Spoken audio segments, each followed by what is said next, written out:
now you're gonna need to, here's the original slow trainer. Now take your plan, this thing, you know what I'm talking about, and lay it on top of that piece of foam, kind of like make dots so you know where the corners are, and then trace out that rudder. And another thing you can do is find your elevator, draw a center line on it, and if I can find that piece, the thing, here it is, my PDF for it, lay this down and make your elevator marks.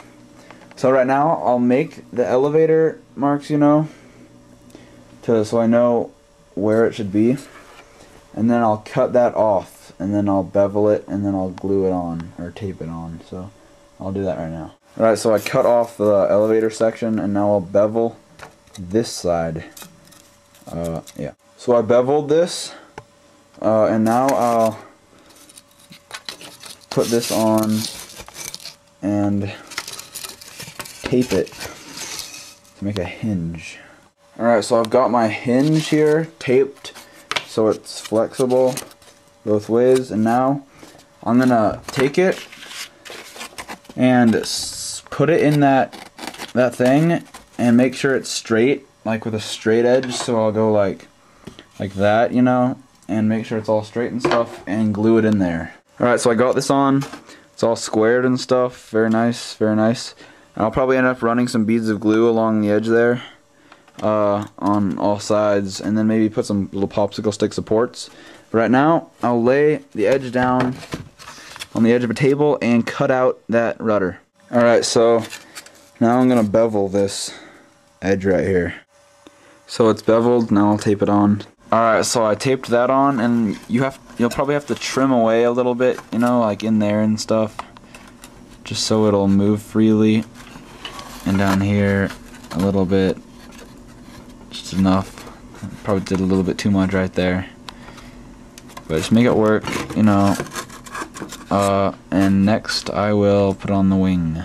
Alright, so you might have to trim this kind of bump thing right here to match your airfoil, but anyways, just glue it on and make sure it's straight on the plane. And now we'll glue on some wing struts. So I got my wing struts on. You can use like chopsticks or anything that you can find. It's about that length. Just kind of glue them on. And I super glued it, or hot glued it, and Gorilla glued it. And now my Gorilla Glue is dripping. So now that's basically about it for the whole structural thing. But now you need to set up the motor and all that jazz. You know what I'm talking about, like servos, motor. But anyways, I'm not gonna actually do that right now, so I'll just show you how I have it set up on this one. So for the servos, I make these control horns out of a popsicle stick with a hole burnt in it. So just heat up a red hot paper clip and burn a hole in a popsicle stick and glue it on, and do that for the elevator too. And then these push rods that I'm using are from a Hobby Zone Super Cub. Like 99 cents for two of them. And then there's the servo, just 9-gram servo, nothing more than that. My receiver, wires going down to 20 amp speed control.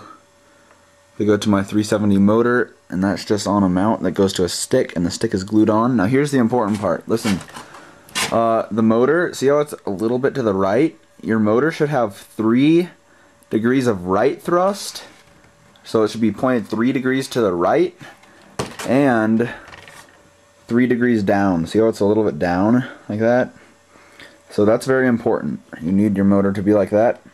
Landing gear, that's your problem. You have to figure that out. Everyone has different landing gear types, so just do the same back here for the elevator. My battery goes right under the center of gravity, so I can use any size battery and it won't mess up the center of gravity. The CG should be right at that 1/3 mark that you made when you were bending your wing. So 1/3 back, that's 33%. This hole right here was for a camera, don't mind that. You might want to stiffen up the fuselage with some popsicle sticks in the thin places. Like, on this side, I have one there. Write rcfoam.com on yours, because they're the best. That's where I got all my foam. I use Velcro to hold on my batteries. Yeah, so that's just about it for the slow trainer. For the maiden flight, if you're going to take off, just go about, if you're using a 370 motor with a 3-cell LiPo, go about like, I don't know, a little less than half throttle, and it'll just fly right off the ground. Trim it out. You want to trim it so it's going in a straight line. I actually have mine trimmed so it does big circles, so I can just put on my power and let go of the radio, put it down on the ground, take a walk, come back, and the plane is way up high. And then you cut the power, and I have it trimmed so it just glides in circles all the way down. I can fly it up, cut my power, and just like let go of the remote, and it just glides in circles. So that's basically it. You got your plane. I'm using 370 motor. That's an 8 by 3.8 prop.